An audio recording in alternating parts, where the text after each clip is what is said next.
시청자 여러분, JTBC 뉴스룸을 시작하겠습니다. 간호사들이 무기한 파업을 예고한 게 오늘로 딱 하루 앞으로 다가오면서 의료 대란에 대한 국민 걱정은 커져만 가고 있습니다. 그런데 정부 여당은 문제를 해결하기는커녕 서로 파열음만 내고 있습니다.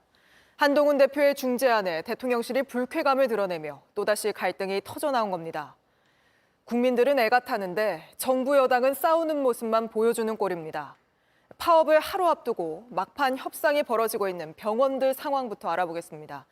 자, 강나연 기자, 가장 궁금한 게 내일 예정됐던 파업은 그대로 하는 겁니까?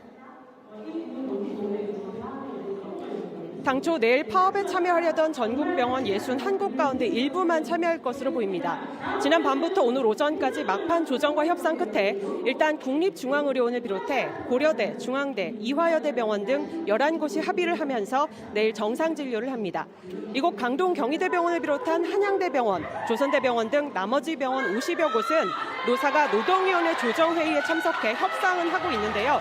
노동자들은 이렇게 병원 로비에 모여서 교섭 결과를 기다리고 있습니다. 밤을 새워 협상을 하더라도 타결이 안 되는 곳은 내일 오전 7시부터 파업에 들어갑니다. 아직 협상 중이라 공식적 진료 연기는 없지만 파업을 한다면 외래와 입원 등 차질이 예상됩니다. 네, 일부 병원에서 협상이 타결된 그 배경은 뭡니까?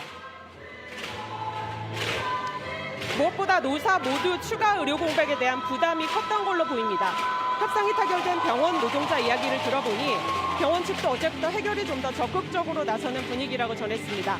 사실 기존 요구의 절반 정도 얻어낸 수준이지만 사측이 노력하는 면을 보인 만큼 노조도 받아들였다고 했습니다.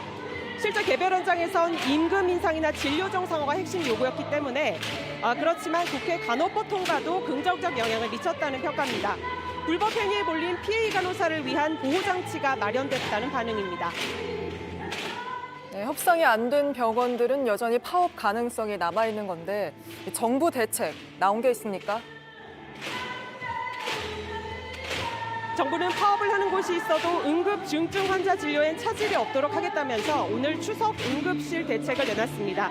다음 달 11일부터 25일까지 2주 동안 비상응급 대응 주간을 지정해 당직병원 4,000곳 이상으로 늘리고 응급실 전문의 진찰비도 250%까지 올리겠다는 건데요. 이미 전공의에 이어 전문의까지 이탈한 상황에서 지금의 응급실 진료 위기를 해결하기엔 역부족이라는 지적입니다. 네, 현장에서 강나연 기자가 전해드렸습니다. 이러는 사이 받아주는 병원이 없어 환자들이 길 위를 떠도는 일은 매일 벌어지고 있습니다. 만삭 산모가 결국 구급차 안에서 아이를 출산했고 받아주는 병원이 없어 목숨을 잃은 사람들도 있습니다. 계속해서 정영재 기자입니다. 어제 새벽 충남 서산 한 병원 응급실로 만삭 임신부가 실려왔습니다. 진통이 심했지만 아이를 받아줄 의사가 없었습니다. 119 구급상황센터가 병원을 수소문하기 시작했습니다. 의사가 없다는 답만 돌아왔습니다. 30분 동안 애를 먹다 분만이 가능하다는 병원을 찾았습니다. 100km 떨어져 있는 경기도 수원이었습니다. 의료 지도를 위해서 전화하는 도중에 이제 머리가 어느 정도 빠져나와 있는 상태였고요. 달리던 차를 세울 겨를도 없었습니다. 새벽 6시 14분 고속도로를 달리던 구급차 안에서 아이가 태어났습니다. 20분을 더 달려 병원에 도착했습니다. 그래도 산모와 아이는 건강합니다. 출산한 후에도 이제 병원까지의 거리가 아무래도 한 40km까지 남았었다 보니까 그거에 대한 불안감이 좀 컸습니다. 지난달엔 서울 도봉구에서 쓰러진 40대 남성이 14번 문의 끝에 병원을 찾았습니다. 지난 20일 충남 천안에서 쓰러진 60대 여성은 19차례 전화를 돌렸습니다. 둘 다 숨졌습니다. 드러난 사례도 많고 드러나지 않은 사례는 더 많습니다. 의료 공백 6개월째, 시민들은 각자 살아남고 문제를 해결해야 합니다. JTBC 정영재입니다. 이렇게 국민들 불안과 우려는 점점 커져만 가는데 서로 머리를 맞대고 대책을 찾아야 할 정부와 여당은 싸우는 모습만 보여주고 있습니다. 국민의힘 한동훈 대표가 의대 증원 유예를 거듭 요구하자 대통령실에선 한 대표를 향해 플레이를 하면 안 된다며 강한 불쾌감을 드러냈습니다. 먼저 김태형 기자입니다. 대통령실은 의대 증원 방침에 흔들림이 없다는 입장을 재차 강조했습니다. 한동훈 국민의힘 대표가 2026학년도 의대 증원 유예가 필요하다는 뜻을 굽히지 않자 대통령실이 공개 반박에 나선 겁니다. 대통령실 고위 관계자는 국민 생명과 직결된 사안에 굴복하면 정상적인 나라가 아니라며 이번에 이뤄내지 못하면 앞으로 불가능하다고 못 박았습니다. 그러면서 한 대표 요구는 굉장히 실현 가능성이 없는 대안이라고 직격했습니다. 전날 밤 페이스북을 통해 더 좋은 대안이 있다면 좋겠다며 대통령실을 압박한 한 대표는 작심한 듯 발언을 꺼냈습니다. 국가 임무는 국민의 건강과 안전을 지키는 게 최우선이잖아요. 거기에 대한 논의 그리고 어떤 게 정답인지 그것만 생각하시면 될 것 같습니다. 당내 친한계 인사들은 일제히 대통령실의 상황 인식을 문제 삼았습니다. 당대표 비서실장인 박정화 의원은 당과 대통령실 사이에 인식차가 있다며 당은 좀 더 심각하게 보고 있다고 했고 신지호 전략기획부총장도 국가가 왜 존재하느냐고 따졌습니다. 거의 뭐 달나라 수준의 상황 인식을 보여주고 있어서 정말 앞이 캄캄하고 가슴이 먹먹해지는데 진짜 국가는 왜 존재하는가? 대통령실에선 한 대표의 행동이 정치적이란 반응까지 나왔습니다. 대통령실 고위 관계자는 JTBC에 이런 중요한 정책은 당정 간 긴밀히 조율해서 한 목소리로 가는 게 옳다며 플레이를 하면 안 된다고 한 대표를 겨냥한 불쾌감을 숨기지 않았습니다. 이틀 뒤로 예정됐던 윤 대통령과 여당 지도부 만찬이 연기된 것도 양측 갈등이 반영된 것이란 해석이 나옵니다. JTBC 김태영입니다. 윤석열 대통령과 한동훈 대표의 갈등은 한 대표가 취임한 한 달 새 이번이 벌써 세 번째입니다. 특히 이번 갈등은 지금까지와는 차원이 다르다는 지적이 나옵니다. 국민 생명과 직결된 문제에서까지 정부와 여당이 파열음을 낸 걸 두고 여당 안에서조차 우려의 목소리가 있는 건데 계속해서 하예빈 기자가 보도합니다. 지난 일요일 열린 고위 당정협의회에 참석한 한동훈 대표. 회의가 끝난 뒤 한덕수 총리에게 2026학년도 의대 증원을 유예하는 방안을 제안했습니다. 하지만 이 같은 제안에 대통령실이 불쾌감을 드러내면서 이번 갈등은 불거지기 시작했습니다. 한 대표는 오늘도 민심을 언급하며 계속해서 대안을 찾겠다는 취지로 말했습니다. 중요한 이슈고요. 거기에 대해서 당연히 민심을 전하고 민심에 맞는 의견을 전해야 한다라고 생각합니다. 취임한 지 이제 막 한 달을 넘겼지만 한 대표와 대통령실과의 갈등은 벌써 세 번째입니다. 취임 직후엔 당 정책위의장 인선을 놓고 부딪혔습니다. 대통령실에서 친윤계로 분류되는 정점식 전 정책위의장을 유임하라는 뜻을 전했는데 한 대표가 이를 거절한 겁니다. 김경수 전 경남지사의 복권을 놓고도 민주주의의 근간을 훼손하는 범죄를 저지르고 반성도 하지 않았다며 한 대표가 공개적으로 반대 의견을 냈고 그러자 대통령실은 사면 복권은 대통령의 고유 권한이라고 비난했습니다. 앞선 두 번의 불협화음이 정치적 결정을 두고 벌어진 건이라면 이번엔 아예 정책적 판단까지 엇갈렸다는 점에서 무게감이 다르다는 해석이 나옵니다. 특히 국민 생명과 직결된 문제에서 정부 여당이 균열을 드러낸 만큼 당내에서도 우려의 목소리가 나옵니다. 한 여당 의원은 국민들은 불안한데 당정 갈등이 계속되고 있다면서 보기에 안타깝고 좋지 않다고 말했습니다. JTBC 하예빈입니다. 국민들 걱정이 특히나 커지고 있는 와중에 또다시 윤석열 대통령과 한동훈 대표와의 갈등이 불거졌습니다. 정치부 정재윤 기자와 스튜디오에서 좀 더 이야기 나눠보겠습니다. 정 기자, 정부와 여당이 이럴 때가 아닌 것 같은데 왜 이렇게 갈등이 벌어지는 겁니까? 한마디로 정리하면 성과 때문입니다. 한동훈 대표가 취임한 지 이제 한 달을 조금 넘겼는데요. 이제는 결과물을 좀 내야 한다. 이런 압박감이 있는 걸로 보입니다. 윤 대통령과 차별화를 통해서 60% 넘는 지지율로 당대표에 선출이 된 만큼 거듭 강조하는 게 바로 민심입니다. 네. 그리고 윤 대통령도 의료개혁 완수를 국민들에게 공개적으로 밝혔기 때문에 이제 와서 물러서는 모습을 보일 수도 없는 상황인 겁니다. 당 안에서도 추경호 원내대표는 대통령실과 같은 목소리를 내고 있는 거 아닌가요? 맞습니다. 이 한동훈 대표가 정부에 2026년 의대 증원 유예를 제안하면서 추경호 원내대표와는 따로 논의를 하지 않았다고 합니다. 추 원내대표가 코로나에 걸렸다가 5일 만에 오늘 다시 복귀를 했는데요. 그렇다고 하더라도 당 지도부에서는 관련 논의가 제대로 이루어지지 않은 겁니다. 한번 이야기 들어보시죠. 유예와 관련해서 구체적으로 사전에 심도 있게 상의를 하거나 그런 적은 없었습니다. 네, 이 추 원내대표는 의료개혁 관련해서 정부의 지침에 동의하고 당도 함께할 생각이다 이렇게 얘기를 했는데 사실상 한 대표와 다른 노선임을 드러낸 겁니다. 네, 앞선 두 번의 갈등은 인선이나 사면 같이 어떻게 보면 국민의 삶과 직결된 문제는 아니었습니다만 이번은 다르잖아요. 정부와 여당이 해결책을 찾아야 할 상황인데 이번 갈등이 봉합이 될 수 있겠습니까? 네, 그동안 윤 대통령 그리고 한 대표가 갈등을 여러 차례 겪었습니다. 그런데 관계를 회복하는 모습을 또 보이기도 했는데요. 이번엔 좀 쉽지 않을 걸로 보입니다. 네. 윤 대통령을 잘 아는 당내 인사랑 이야기를 좀 나눠봤는데 이렇게 이야기를 했습니다. 이제는 두 사람 사이의 거리가 상당한 걸로 안다. 이런 이야기를 하더라고요. 오늘 상징적인 장면이 있었는데 바로 대통령과 여당 지도부의 만찬입니다. 네. 앞서 전해드린 것처럼 30일로 예정됐던 이 만찬이 연기가 됐는데 한 대표에게는 이 사실을 제대로 알려주지 않은 걸로 보입니다. 이야기 한번 들어보시죠. 그거 모르겠고 제가 따로 얘기 들은 건 없는데요. 네, 그러니까 여당에선 대통령실이 외부 의견을 잘 듣지 않으려고 한다, 귀를 닫고 있다 이런 우려의 목소리도 나옵니다. 한 친한계 인사는 용산에서 저렇게 나오는데 우리가 어떤 협의를 할 수 있겠냐 이렇게 털어놓기도 했습니다.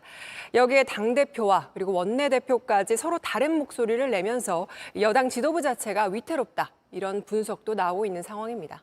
네, 알겠습니다. 오늘은 여기까지 들어보겠습니다. 정재훈 기자였습니다. 윤석열 대통령의 20년 지기로 알려진 검찰 수사관 출신 주기환 전 대통령 민생특보가 연봉이 3억이 넘는 연합자산관리 상임감사에 선임돼 논란입니다. 애초 민생특보로 임명됐을 때도 없는 자리까지 만들어 특혜를 줬다는 논란이 일었는데 이 특보 자리에서 물러난 지 한 달 만에 경력과 무관한 자리에 또 앉은 겁니다. 강희연 기자입니다. 연합자산관리 유암코는 지난달 주기환 전 대통령 민생특보를 상임감사에 선임했습니다. 유암코는 농협, 신한은행 등 8개 은행이 출자해 만든 준공기업입니다. 최근 공개된 상임감사직의 연봉은 3억 3천만 원이 넘습니다. 주 전 특보는 검찰 수사관 시절 광주지검 특수부 검사였던 윤 대통령과 함께 근무한 20년 지기로 알려져 있습니다. 윤 대통령 당선 이후 대통령직 인수위 전문위원으로 활동했습니다. 지난 4월 총선에 도전했지만 비례대표 후순위 번호를 받자 반발하며 사퇴했습니다. 그러자 윤 대통령은 사흘 만에 민생특보 자리를 새로 만들어 주전특보를 임명했습니다. 유암코가 공개한 주전특보의 이력은 검찰 수사관과 대통령 민생특보 등입니다. 기업 구조조정과 부실채권 관리란 상임감사의 주 업무와는 무관한 경력입니다. 유암코는 주전특보 선임 배경에 대해 절차에 따라 추천이 오면 진행된다고만 밝혔습니다. 결국 윤 대통령과의 인연이 이번 채용에 영향을 미친 것 아니냐는 해석이 나옵니다. 주전특보의 아들도 윤 대통령의 대선 캠프와 인수위를 거쳐 취임 초부터 대통령실에서 근무하고 있는 것으로 알려졌습니다. JTBC 강연입니다. 주기환 전 특보뿐만이 아닙니다. 윤석열 대통령이 검사 시절 연이했던 검찰 수사관 출신들이 꽃보직이라 불리는 공기업 감사 자리를 꿰차고 있습니다. 저희가 확인한 것만 7명인데 이어서 박사라 기자가 취재했습니다. 지난해 9월에 임명된 윤병현 한국마사회 상임감사는 검찰 수사관 출신으로 윤석열 대통령이 초임검사 시절부터 연을 맺어온 30년 직입니다. 대통령님과 평소에 사적으로 잘 아시는 사이입니까? 대통령님 초임 때 같이 근무한 사이입니다. 같이 근무 사적으로 잘 알고 계시죠? 예. 4년 전 윤석열 당시 검찰총장의 징계를 반대하는 글에 이름을 올린 박공우 전 대검찰청 사무국장은 지난해 말 한국석유공사 상임감사로 갔습니다. 박경우 서울대병원 상임감사 역시 대검 중수부에서 근무한 검찰 수사관 출신입니다. 보건, 의료 분야 수사를 해왔는데 2년 전 임명 당시 서울대병원 내부에선 이례적이란 평가가 나왔습니다. 이 밖에 강진구 한국가스공사 감사와 강성식 한국연구재단 감사, 김영창 한국관광공사 감사, 홍성환 한국환경공단 감사가 모두 윤 대통령과 근무연이 있는 검찰 수사관 출신 인사입니다. 공공기관 상임감사는 기관장을 견제하고 내부를 감독하는 조직 내 요직입니다. 지난해 평균 연봉은 1억 6천만 원이 넘는 것으로 나타났습니다. 차량과 비서 제공 등 혜택은 많지만 외부 노출이 거의 없고 업무 강도가 세지 않아 업계에선 꽃보직으로 불립니다. 이런 공공기관 감사 자리에 전문성이 입증되지 않는 검찰 수사관 출신 인사들이 잇따라 임명되고 있습니다. JTBC 박사라입니다. 친구나 지인 사진에 음란물을 합성하는 딥페이크 범죄. 피해가 갈수록 눈덩이처럼 불어나는 건 누구나 쉽게 불법 합성물을 만들고 또 퍼뜨릴 수 있기 때문입니다. 사진 한 장만 있으면 알아서 불법 합성물을 만들어주고 비공개 사진까지 해킹해주는 대화방들이 수천 개에 달합니다. 최현수 기자가 취재했습니다. 경찰서 소환 명령이 왔다고 적혀 있습니다. 조심하라고도 합니다. 텔레그램에 있는 링크 공유방에 올라온 글입니다. 각종 링크들을 알려주는 곳입니다. 딥페이크로 불법 영상물을 만드는 방, 지인의 영상물을 공유하는 겹지인 방 등 없는 게 없습니다. 이곳에서 딥페이크물을 제작해주는 봇 링공방에 접속해봤습니다. 링크를 공유한 메시지가 3,000개가 넘습니다. 링크를 눌러보니 채널마다 이용자 수가 수십만 명이나 됩니다. 한 딥페이크 봇 채널에 들어가 봤습니다. 시작을 누르자 지금 바로 좋아하는 여자의 사진을 보내달라고 합니다. 여러 가지 선택사항도 있는데 10장에 $5입니다. 또 다른 채널은 옷을 제거해준다고도 소개합니다. 소셜미디어를 해킹해주는 방도 있습니다. 접속하면 소셜미디어 종류별 해킹 비용부터 올라옵니다. 사진 도용을 막기 위해 소셜미디어를 비공개로 바꾸면 해킹으로 뚫어주기까지 하는 겁니다. 누구나 들어갈 수 있습니다. 어차피 비공도 다 뚫고 하이라이트 내려도 보관하면서 다 본다고 하니까 그냥 뭐 그러려니 하고 있어요. 그래요? 네. 그럼 그냥 반포기 상태다. 네. 이렇게 볼 수 있는다. 네. 방송통신위원회는 텔레그램을 제재할 방법을 찾아보겠다고 했습니다. 텔레그램과 관련해서는 그룹 채팅방이나 채널 서비스 등에서 공개되는 영역에 대해서는 불법 촬영물 등의 그 삭제나 유통, 방지 제재를 가할 수 있는 것이 가능한지에 대해서 법률적인 검토를 좀 더 해볼 생각입니다. 경찰은 텔레그램 딥페이크 봇 8개 채널에 대한 내사에 착수했습니다. JTBC 최현수입니다. 딥페이크 범죄에 대해 경찰이 본격 수사에 나서자 수많은 가해자들이 자신들이 만들고 퍼뜨린 불법 합성물들을 삭제할 방법을 찾고 있다고 합니다. 온라인상의 흔적을 지워주는 디지털 장의사들에게 관련 문의가 쏟아지고 있는데 대부분 10대 청소년입니다. 임예은 기자입니다. 예전에는 뭐 일주일에 한두 건 의뢰가 들어왔었는데 최근에는 한 30건 정도 문의가 들어오는 것 같아요. 이번 사건을 기점으로 본다면 가해자가 정말 많죠. 수십 명이 넘습니다. 디지털 장의사 업체에 문의가 빗발친 건 딥페이크 방이 있다는 학교들, 그리고 가해자로 지목된 사람들의 리스트가 돌면서부터입니다. 대부분 10대와 그 부모들입니다. 90%, 80%는 다 청소년이에요. 14살, 12살, 16살 이런 청소년들이 대부분이에요. 범인들을 잡아들인다 막 이렇게 하니까 먼저 텔레그램 대화방에 올린 불법 합성물을 지워달라고 합니다. 텔레그램 내에 대한 내용을 삭제한다는 건 불가능합니다. 일단. 그러면 다른 홈페이지에 유포가 됐다고 말씀하시더라고요. 우리끼리만 돌려본다고 생각했던 게 널리 퍼진 뒤에야 놀라 삭제 방법을 찾는 겁니다. 그냥 웃고 즐기려고 그냥 했는데 이게 피해자가 학교도 안 나오고 이제 온라인에서 찾아보니까 이거는 평생 갈 수밖에 없다. 하지만 피해자의 동의 없이 가해자의 요구만으로 증거인멸을 할 수는 없습니다. 피해자가 원하지 않는 삭제를 한다면 어떻게 보면 이게 증거를 삭제하는 거잖아요. 현실적으로 지울 수 있는 건 인터넷에 돌고 있는 가해자 사진과 이름, 아이디 등 신상 정보 정도입니다. 잘못은 되돌릴 수 없고 사과와 반성이 먼저입니다. JTBC 임예은입니다. 이런 가운데 서울대 여학생을 대상으로 한 딥페이크 범죄로 논란이 됐던 서울대 N번방 사건의 일당 중 한 명이 오늘 징역 5년을 선고받았습니다. 재판부는 입에 담지 못할 역겨운 내용이라며 강하게 질타했습니다. 여도현 기자입니다. 지난 5월 이른바 서울대 N번방 사건이 불거졌습니다. 주범인 서울대 졸업생 40대 박모 씨 등 4명이 동문 여성 수십 명의 사진으로 딥페이크 음란물을 만들어 퍼뜨린 겁니다. 공범인 28살 박모 씨는 서울대 출신은 아니지만 박 씨 등과 연락을 주고받으며 지난 2020년 7월부터 올해 4월까지 모두 400여 개를 직접 만들고 1,700여 개를 유통시켰습니다. 박 씨는 학업, 연애, 진로 스트레스를 풀기 위해 범행을 저질렀다고 법정에서 밝혔습니다. 검찰은 재판부에 징역 10년을 선고해달라고 요청했고 재판부는 오늘 징역 5년을 선고했습니다. 재판부는 입에 담기도 역겨운 내용을 스트레스를 풀기 위해 썼다고 하는 것이라며 피해자가 느낄 성적 굴욕감을 헤아릴 수 없다고 지적했습니다. 일부 피해자와 합의를 했지만 알려지지 않은 피해자가 있다며 죄질이 불량하다고 설명했습니다. 디지털 범죄가 이제 앞으로 계속 이렇게 확산될 거고 하기 때문에 이런 뭔가 범죄를 근절하기 위해서 양형적인 부분에서 더 엄벌할 필요성은 있다고 생각합니다. 이 사건으로 재판에 넘겨진 사람은 모두 4명으로 선고가 이뤄진 건 박 씨가 처음입니다. JTBC 여도현입니다.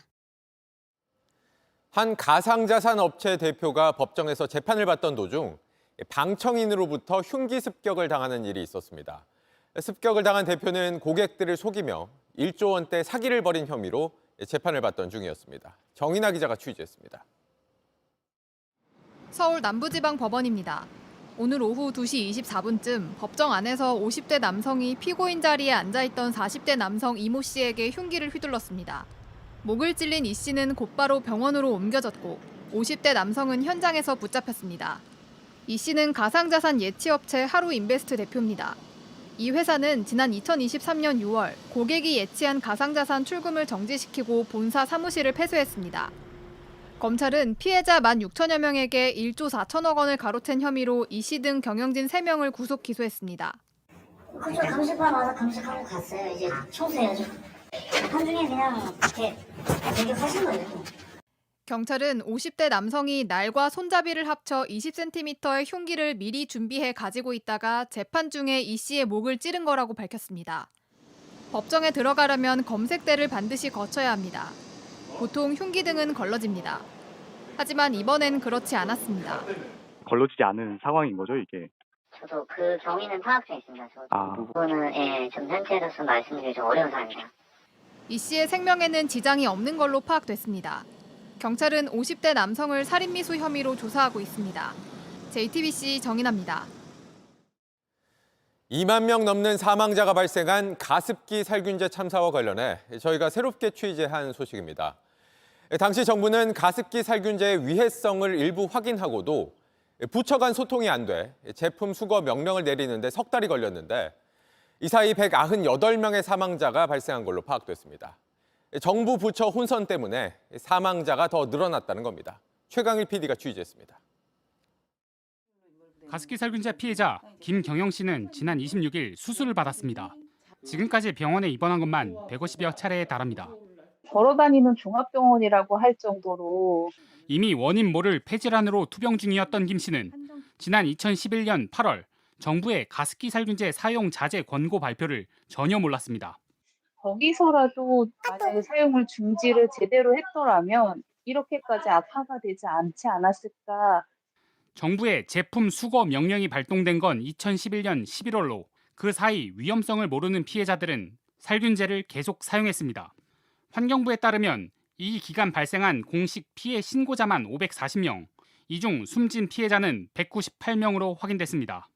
피해자들은 최근 정보공개 청구 등을 통해 관련한 사회적 참사 특별조사위원회 자료를 입수했습니다.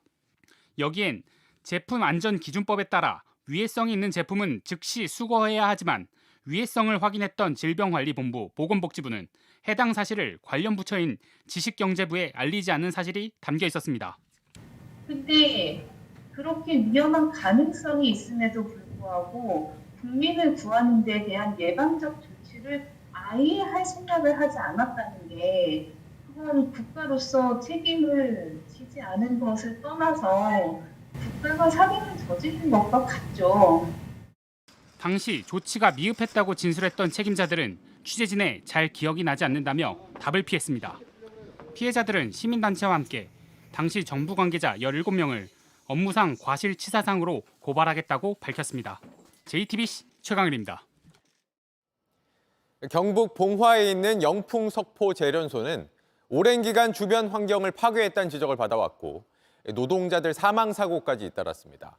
그런데도 책임자들이 처벌을 피해와 논란이 컸는데 이번엔 이 회사 대표이사가 구속 기로에 섰습니다. 윤두열 기자입니다. 나무가 말라 죽고 산이 붉어지는 이곳, 경북 봉화에 있는 영풍 석포재련소 주변입니다. 지난 10년 동안 환경법령 위반 사례만 70건이 넘었습니다. 지난 1997년 이후에만 15명 노동자가 숨졌습니다. 고발과 시정 조치가 반복됐지만 상황은 끈질기게 이어졌습니다. 지난해 12월에도 사망 사고가 났습니다. 가스가 든 탱크 모터를 교체하다 노동자 1명이 숨지고 3명이 다쳤습니다. 독성가스 아르신을 마신 겁니다. 작업장 주위엔 가스 경보기가 없었고 노동자들은 방진 마스크 하나 쓰고 일했습니다. 환경부가 밀폐하라고 지시한 곳이었지만 제대로 되지 않았습니다. 검찰은 이 책임 박영민 영풍 대표와 재련 소장에게 있다고 보고 구속영장을 청구했습니다. 사고 뒤 회사 간부들이 증거를 없애기 위해 조직적으로 움직인 정황을 포착했습니다. 올해 들어서도 노동자 2명이 더 숨졌습니다. 지역 시민단체들은 재련소를 폐쇄해야 한다고 주장했습니다. 8월까지 15명의 노동자가 사망을 했습니다. 법원이 올바른 판단을 할 거라고 생각을 합니다. 지난 10년 국정감사에 8번 불려나온 재련소 책임자들 매번 개선하겠다고 했지만 변화는 없었습니다. 대표이사와 소장 구속 여부는 이르면 오늘 저녁 판가름 납니다. JTBC 윤두열입니다. 인테리어 공사 한 번 하려면 1,000만 원 넘는 큰 비용이 들어가죠. 그래서 대기업 대리점들을 찾는 경우가 많은데 공식 대리점을 믿고 공사를 맡겼다가 돈만 떼인 경우가 잇따르고 있습니다. 그런데도 본사는 나 몰라라 한다는 게 피해자들 불만인데 어찌된 일인지 정아람 기자가 취재했습니다. 전남 순천에 사는 A씨는 4개월 전 집 근처에 있는 LX 하우시스 대리점에 1,050만 원을 주고 공사 계약을 맺었습니다. LX를 믿고 다른 데보다 더 비싸고 이래도 사람들이 다 알고 안전하다고 생각하는 그 업체에 맡긴 건데 하지만 약속했던 공사는 차일피일 늦어지더니 해당 업체는 연락도 받지 않는 상태입니다.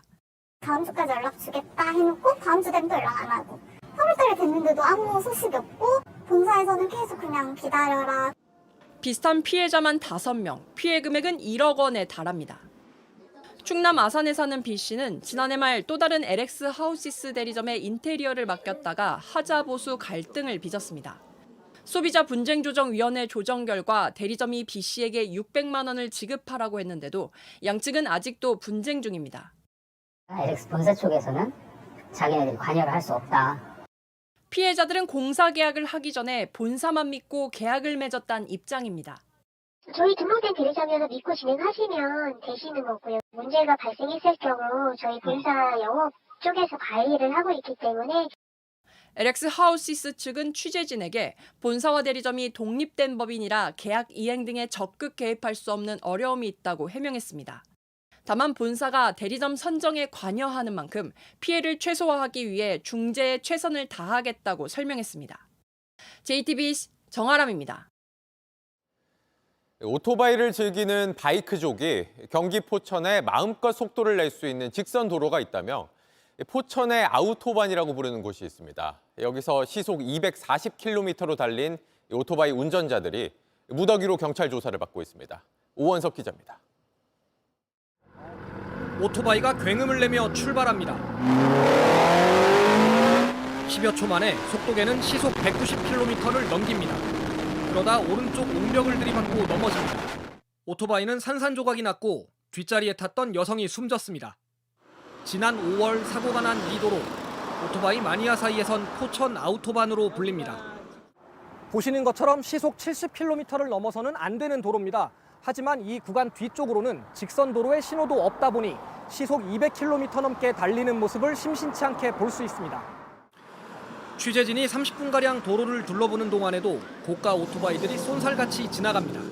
내가 보기에도 오토바이가 탐날 정도로 좋은 오토바이들이야. 보통 한 10명 정도 이렇게 모여서 엄청나요. 소리가 아주 막. 약간 내리막길 구간이 좀 많아가지고 또 전방에서 보면은 시야가 딱 뚫려 있습니다. 이번에 후면 번호판을 찍을 수 있는 카메라도 도입을 해서 마니아들은 성지순례처럼 이곳을 찾습니다. 유튜브 영상에는 나도 가겠다는 댓글이 줄을 잇습니다. 집중 단속을 벌인 경찰은 오토바이 운전자 12명을 입건했습니다. 시속 160km는 기본, 최고 240km까지 달린 사람도 있습니다. 붙잡힌 운전자들은 추억을 남기기 위해 영상을 올렸다고 말했습니다. 추억보다는 안전이 더 중요합니다. JTBC 오원석입니다. 군사기밀을 유출한 혐의로 재판에 넘겨진 정보사 군무원이 7년 전부터 중국 측에 포섭돼 기밀을 넘겨온 걸로 조사됐습니다. 그 대가로 받은 돈이 지금까지 파악된 것만 1억 6천만 원이 넘는데 당국은 북한과의 관련성도 확인하고 있습니다. 김재현 기자입니다. 국방부 검찰단이 재판에 넘긴 정보사 군무원 A씨는 이미 7년 전부터 중국 정보기관 요원에 포섭된 걸로 나타났습니다. 자신이 구축한 공작원들을 접촉하러 중국에 갔다가 오히려 포섭된 겁니다. 이후 2019년부터 약 5년에 걸쳐 블랙요원 명단 등 군사기밀 30건을 중국 측에 빼돌린 것으로 파악됐습니다. 대가로 현금 1억 6천여만 원을 받았습니다. 팀장급인 A씨는 내부 보안의 취약점을 알고 기밀을 출력, 촬영 또는 메모해 부대 밖으로 가지고 나왔습니다. 자신의 숙소에서 중국 클라우드에 업로드하는 방식으로 유출했습니다. 추적을 피하려고 중국 정보요원과는 메시지 어플리케이션에 있는 게임 음성 메시지로 소통했습니다. A씨가 특정 사업 현황이 필요한 것 맞느냐고 물으면 중국 정보요원은 맞다며 최대한 빨리 보내달라고 답하기도 했습니다. A씨는 위험해서 접근이 힘든데 서둘러 보겠다고 상황을 전하거나 자료를 더 보내는 대가로 돈을 요구하기도 했습니다. 정보사는 수년간 A씨가 중국에 포섭된 사실도 정보를 유출한 사실도 포착하지 못한 것으로 파악됐습니다. 군검찰은 북한과의 관련성이 확인되지 않았다며 A씨에게 간첩 혐의는 빼고 일반 이적과 뇌물, 군사기밀보호법 위반 혐의를 적용했습니다. JTBC 김재현입니다. 고문 기술자로 알려진 이근한 씨에게 고문을 당하고 억울하게 간첩 누명을 쓴 납부거부 가족에게 국가가 6,600만 원을 배상해야 한다는 판결이 나왔습니다. 특히 고문을 하고도 자서전에 피해자들을 다시 간첩이라고 언급하며 2차 가해를 한 이 씨에게도 배상 책임이 인정됐습니다. 조혜연 기자입니다. 1960년대 납북됐다 귀환한 어부의 가족 박모 씨는 1978년 불법 체포됐습니다. 남영동 대공분실에 가기 직전 정보경찰로 일하던 이근한이 박 씨를 맡았습니다. 간첩 혐의로 수사를 시작하니 솔직히 답변하라며 박 씨를 한 달 동안 불법으로 감금하고 고문했습니다. 열흘 동안 잠도 재우지 않고 밥도 하루 한 끼만 줬습니다. 박 씨는 고문을 견디지 못하고 허위로 자백했고 1978년 국가보안법 위반 혐의로 징역형 집행유예를 선고받았습니다. 석방전 265일 동안 옥살이를 했습니다. 하지만 이 씨는 2013년 고문기술자 이근한의 고백이란 책에서 조개잡이 납북 사건을 재조사하며 간첩 자백을 받았다고 썼습니다. 2차 가해를 한 겁니다. 난 이름도 모르고 성도 모르는데 나한테 당했다는 사람이 많아요. 박 씨는 2021년 7월 재심에서 40여 년 만에 무죄를 선고받았지만 이미 세상을 떠난 뒤였습니다. 유가족 측은 손해배상 소송을 냈고 법원은 억울한 누명을 쓴 게 맞다며 국가와 이 씨가 함께 6,600만 원을 지급하라고 판단했습니다. 김제 간첩단 사건, 강화 납부거부 사건 등 이근한에게 고문 피해를 받아 누명을 쓴 피해자들의 승소 판결은 20년 가까이 이어지고 있습니다. JTBC 조혜연입니다. 국토교통부가 전세는 효용을 다했다며 전세 제도를 개선하기 위한 민간 임대주택 공급 방안을 내놨습니다. 모든 규제를 풀어 보험사 같은 민간 기업이 집주인이 될 수 있게 길을 열어주는 게 핵심인데 임대료만 올리는 거 아니냐는 우려가 나옵니다. 공다송 기자입니다. 박상우 국토부 장관은 오늘 전세는 효용을 다했다면서 20년 장기 민간 임대주택 모델을 제시했습니다.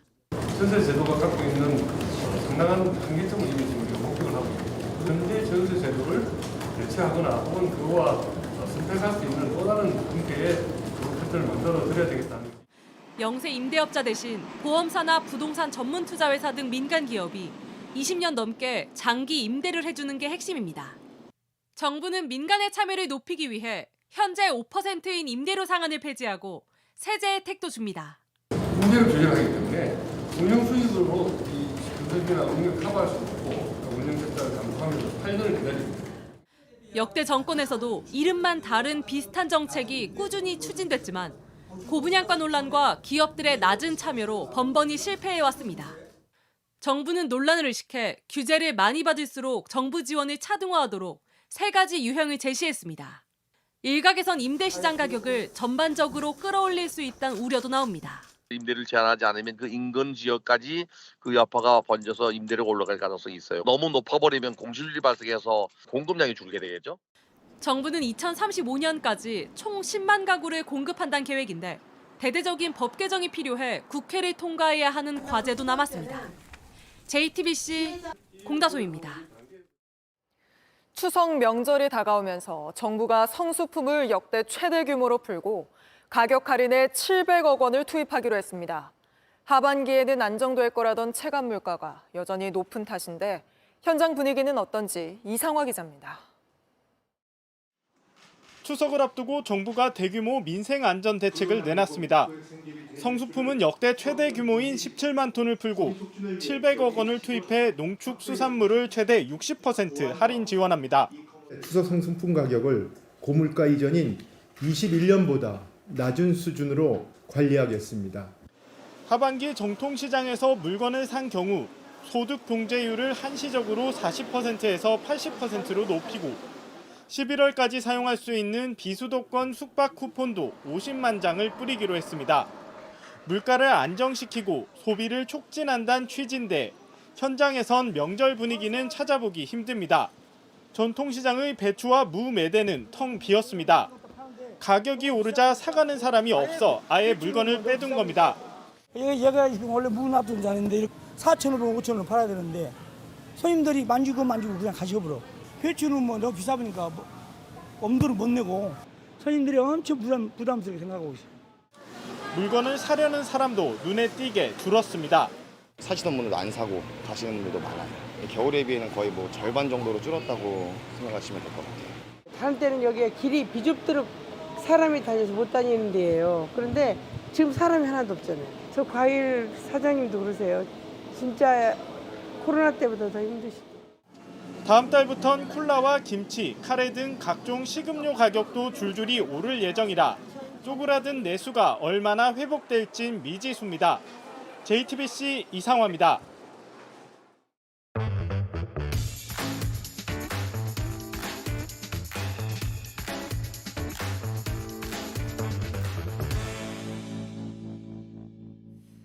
돌아온 비하인드 뉴스 이성대 기자와 함께하겠습니다. 바로 첫 번째 키워드부터 볼까요? 네, 첫 키워드 보겠습니다. 자, 나비 부인 몰라도 할 수 있는 일. 자, 지금 나비 부인 이태리의 오페라 거장 푸치니의 유명한 작품 중 하나죠. 자, 지난 광복절이었습니다. KBS에서 이 김미가요를 부르는 장면이 방영이 돼서 상당히 큰 논란이 있었는데 네. 오늘 박민 KBS 사장이 국회에 나와서 자, 이유가 어쨌든 간에 불찰이었다라고 하며 다시 한번 사과를 했습니다.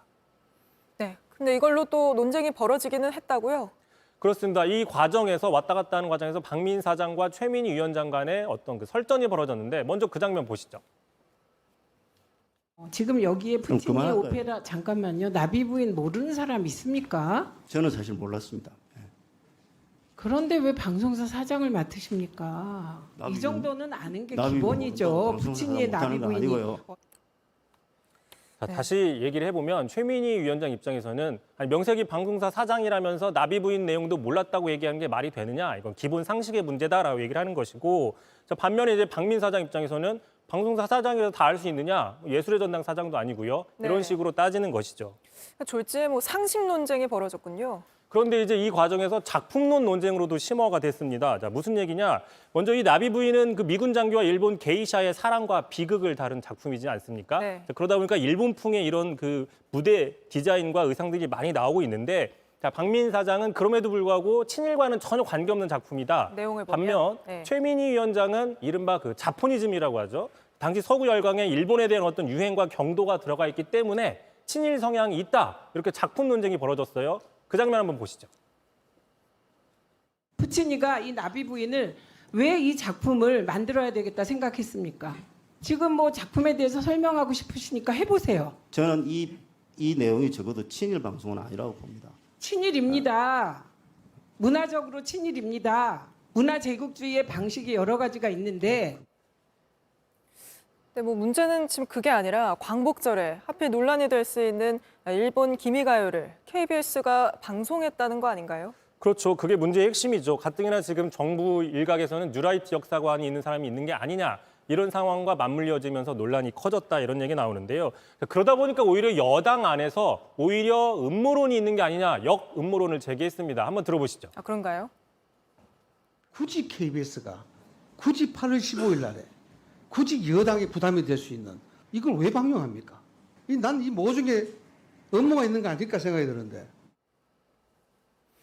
네, 알겠습니다. 바로 다음 이슈 볼까요? 자, 두 번째 이슈 보겠습니다. 자, 나경원이 지목한 책임자는 지난 전당대회 이후에 오랜만에 나경원 의원이 언론 인터뷰를 했는데 의료대란 책임자를 문책해야 된다 강하게 주장을 했습니다. 먼저 들어보시죠. 문제를 무조건적으로 끌고 와서 지금 9월이 됐는데도 아직 해결하지 못했다는 것은 저는 이 관련 부처의 책임자들이 책임을 좀 져야 된다고. 관련 부처의 책임자들 누구 얘기하는 건가요? 네, 그렇습니다. 그러자 당연히 책임자가 누구냐 진행자가 이렇게 물어봤습니다. 하지만 구체적인 지목은 하지 않았습니다. 다시 얘기하면 책임자 주체, 그 주어에 대해서는 답변을 피한 건데요. 자, 복지부의 조규용 차관이나 박민수 장관이나 박민수 차관이냐 물었더니 이 정도까지만 얘기하자. 자, 그렇다고 하면 혹시 대통령실도 변해야 되느냐 다시 물었지만 어쨌든 새로운 책임자가 나와야 된다 이렇게 얘기를 했습니다. 네. 참고로 나경원 의원 지난 전당대회 당시에 총선에 참패했는데 무엇이 원인이냐라고 물어봤을 때 자신은 그 의정 갈등이다라고 하면서 당시 한덕수 총리한테 말했지만 결국 2,000명 증원 그대로 발표가 돼서 아쉬웠다라고 얘기한 적이 있습니다. 그렇게 따지면 한덕수 총리가 책임자냐라고 볼 수 있는데 한 총리는 이미 사퇴를 표명한 상태로 이어지고 있는 상황이기 때문에 결국 나 의원이 지목한 그 책임자가 누군지는 모호한 상태에 빠져 있는 상황입니다. 네, 알겠습니다. 오늘은 여기까지 들어보겠습니다. 이성대 기자였습니다. 다음 소식입니다. 부천 호텔 화재 당시 투숙객 2명이 에어매트로 뛰어내렸다 목숨을 잃으면서 안전성 논란이 불거졌죠. 에어매트 자체도 보완이 필요하겠지만 제대로 된 매뉴얼 없이 현장에서 중구난방으로 쓰이는 게 가장 큰 문제란 지적입니다. 배승주 기자가 취재했습니다. 여성이 위태롭게 앉은 곳은 아파트 12층 창문입니다. 균형을 잃고 추락합니다. 얼굴을 다쳤지만 살았습니다. 이상으로 추락했어요. 40m 타워 크레인에서 고공농성하던 40대 남성도 에어매트에 떨어졌습니다. 다리가 부러졌지만 목숨을 건졌습니다.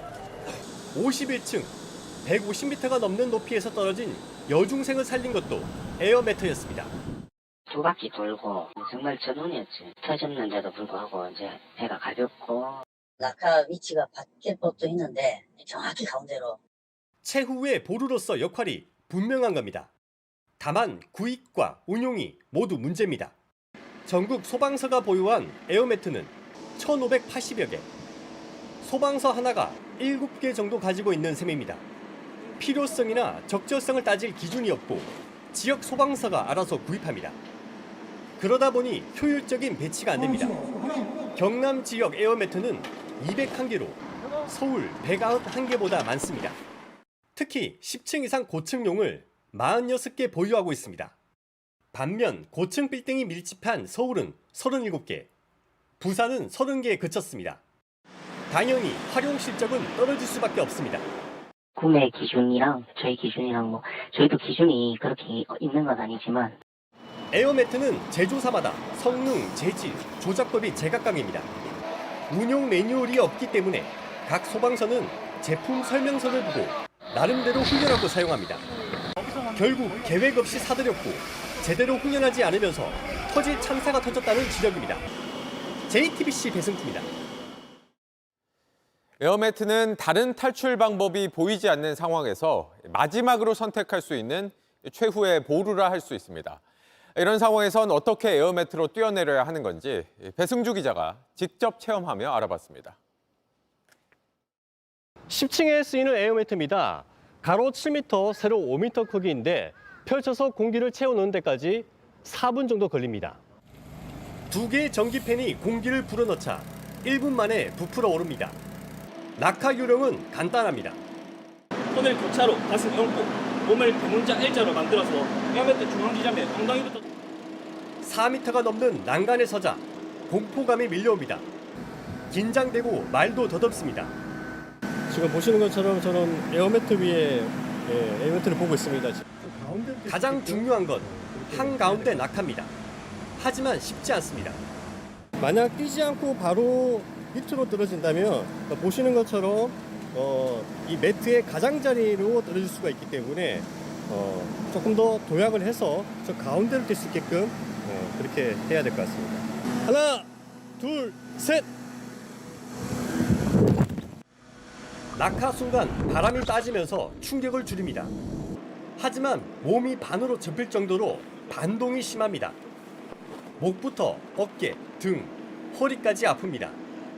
생각보다 충격이 있고요. 그리고 입을 다물라고 했는데 입을 다물었지만 이 약간의 그 충격이 전해지면서 실제로 제가 혀를 조금 깨물었어요.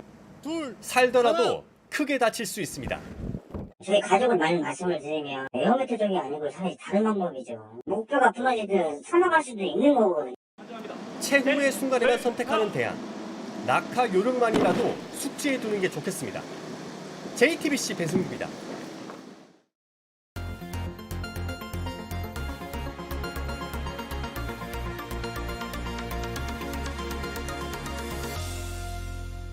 네, 계속해서 밀착 카메라에선 부천 호텔 화재 사고 당시 탈출을 위해 준비되어 있었지만 아무도 쓰지 않았던 왕강기에 대해서 설명해 드립니다. 어떻게 쓰는 건지 모르는 경우가 대부분인데 저희 취재 기자가 알려드리는 사용법 보시고 잘 기억해 두시길 바랍니다. 송우영 기자입니다. 저는 지금 한 숙박시설 안에 들어와 있습니다. 만약 이곳에서 화재가 났다고 가정을 해보면요. 먼저 소화기의 위치를 파악해 두는 게 중요합니다. 보통 문 근처에 있는 이 소화기를 이용해서 작은 불은 초기에 끌 수가 있습니다. 하지만 불이 이미 커졌다면 위험할 수가 있기 때문에 그때는 신속하게 대피하는 게 중요합니다. 대피는 이 수건을 물에 적셔서 입과 코를 막은 상태로 또 낮은 자세를 유지하면서 계단을 찾아서 대피하셔야 합니다. 하지만 이런 계단도 불과 연기 때문에 이미 찾을 수가 없는 경우라면 현실적으로 또 마지막으로는 이 완강기를 빨리 찾아야 합니다. 완강기의 위치가 어딘지 알아두고 또 평소에 완강기 사용법을 익혀둬야 하는 이유입니다. 정리하면 숙소에 들어오자마자 우선 완소비, 완강기와 소화기, 비상 계단의 위치를 먼저 확인하는 게 중요합니다. 걸어서 밖으로 대피를 하지 못하는 상황이라면 이젠 완강기 사용을 생각할 때입니다. 규정상 3층 이상 숙박시설엔 객실마다 있어야 합니다. 하지만 완강기가 있어도 쓸 줄 모르면 눈에 들어오지 않습니다. 그래서 특히 지금부터 잘 봐두셔야 합니다. 가까운 안전체험관에서 사용법을 배워봤습니다. 뚜껑을 열면 완강기 속도 조절기와 몸에 착용할 벨트가 나옵니다. 먼저 이 후크를 이제 속도 조절기에 연결을 하시고요. 그리고 건물 내벽에 있는 지지대에 연결을 해주셔야 됩니다.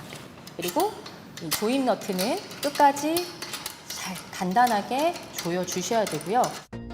이후 가슴 부위에 벨트를 차고 조이면 준비가 끝납니다.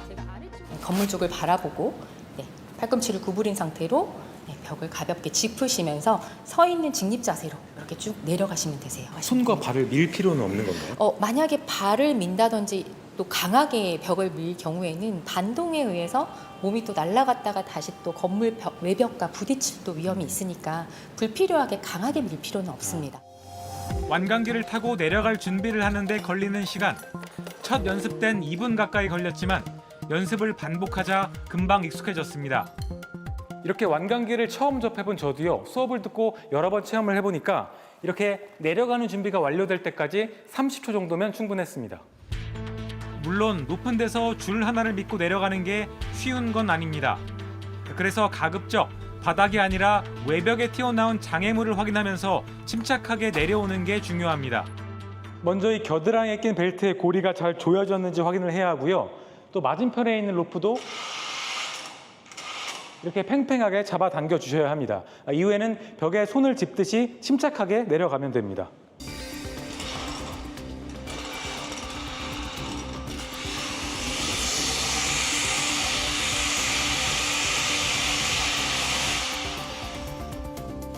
주의사항도 있습니다.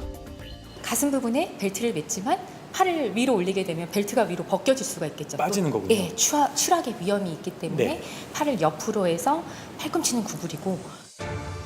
오늘 설명해드린 완강기 사용법, 직접 배워보면 그리 어렵지 않게 따라서 할 수가 있습니다. 또 한 번 배워놓으면 예기치 못한 사고에서 소중한 생명을 구할 수도 있습니다. 여러분들도 가까운 안전체험장 방문하셔서 꼭 한번 배워보시길 바라겠습니다. 밀착 카메라 송우영입니다.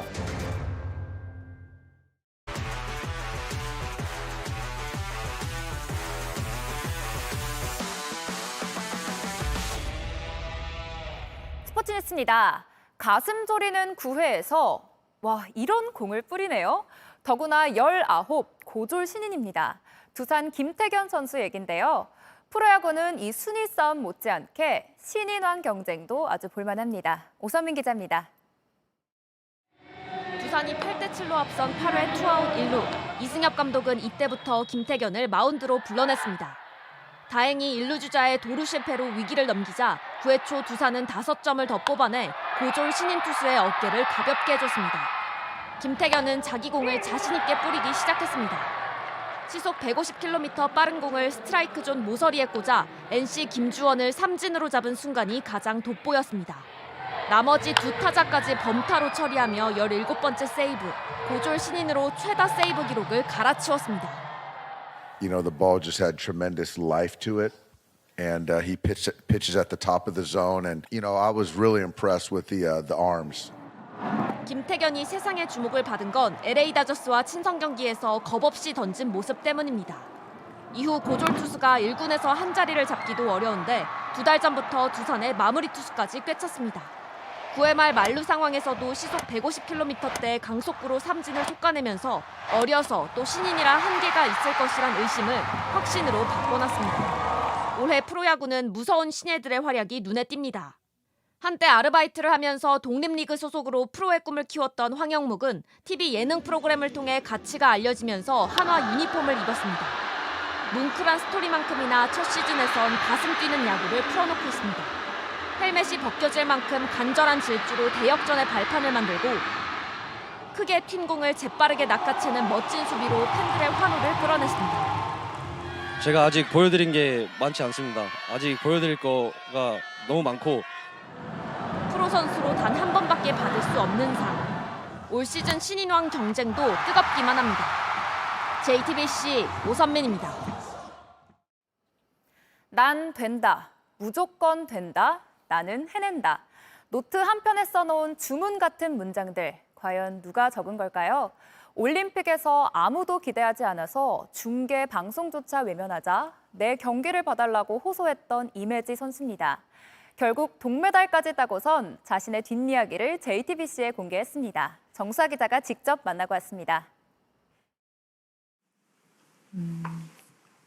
비밀로 하겠습니다. 이매진은 파리에서 말 한마디로 눈길을 붙잡았습니다. 나란히 동메달 시상대에 선 북한 방철미가 자칫 곤란해질까 봐 둘 사이의 이야기를 묻는 질문에 센스 있게 넘어간 겁니다.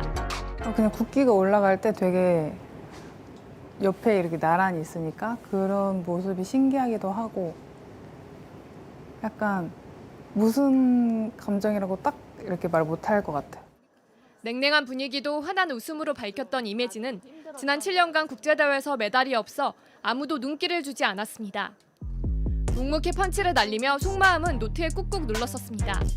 주문 같은 바람은 진짜 현실이 됐습니다. 잔머리 대왕 스타일.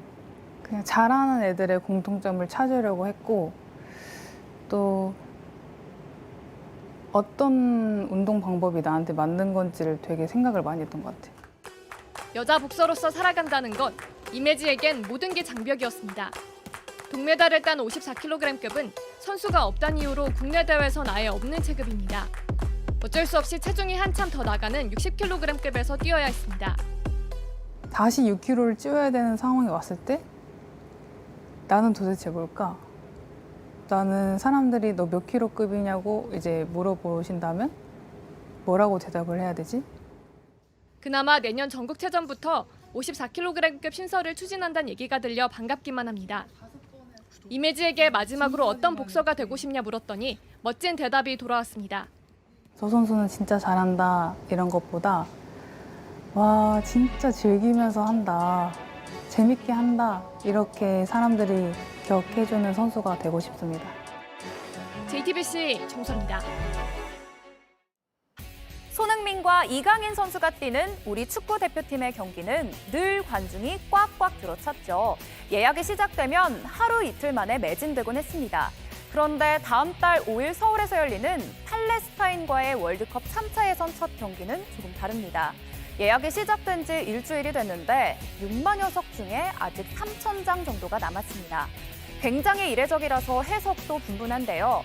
축구협회가 일부 좌석의 표값을 기습적으로 1, 2만 원가량 인상한 것도 홍명보 감독 선임 절차에 대한 논란이 아직 말끔하게 정리되지 않았다는 것도 그 이유가 될 수 있다는 겁니다.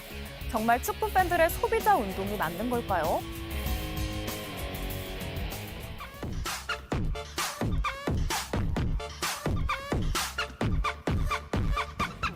엄지손가락을 들고 몸을 튕기는 이 춤. 야구팬이라면 절대 모를 리가 없죠.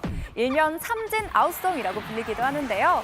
기아의 투수가 상대팀의 타자를 삼진 아웃시켰을 때 치어리더들이 이렇게 일어나서 추는 춤입니다.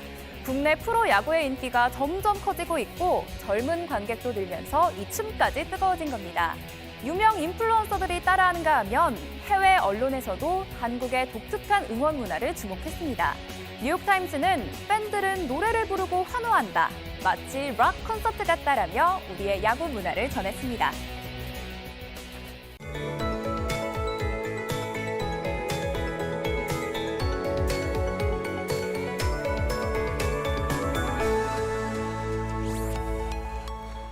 이제 아침 저녁으로 조금씩 선선함이 느껴지고 있습니다. 농촌에는 벌써 가을이 찾아왔는데요. 무더운 여름을 이겨낸 벼들이 고개를 숙이고 가을을 알리는 벼베기가 시작됐습니다. 하지만 아직 낮 동안의 열기는 뜨겁습니다. 대부분 지역에 폭염특보가 계속되고 있고요. 동풍이 산맥을 넘어오면서 특히 서쪽 지역의 더위가 심하겠습니다. 반면 동쪽 지역은 이 동풍의 영향으로 내일도 비가 내리겠는데요. 내일까지 제주에는 최대 80mm 이상, 그 밖의 지역은 모레까지 최대 60mm가량 내리겠습니다. 일본으로 향하는 태풍 산산의 영향으로 일부 동해상과 남해상에는 태풍특보와 풍랑특보가 내려져 있는데요. 강한 바람과 너울이 예상되는 만큼 해안가 안전사고에 유의하시기 바랍니다. 비 소식이 없는 서쪽 지역은 대체로 맑겠습니다. 내륙 지역은 밤더위가 쉬어가겠지만 제주도는 오늘 밤 최장 열대야 기록을 갈아치우겠고요. 한낮은 강릉 27도, 청주는 34도까지 오르겠습니다. 주말까지는 33도 안팎의 폭염이 이어지겠습니다. 날씨였습니다. 뉴스룸 저희가 준비한 소식은 여기까지입니다. 시청해주신 여러분 고맙습니다.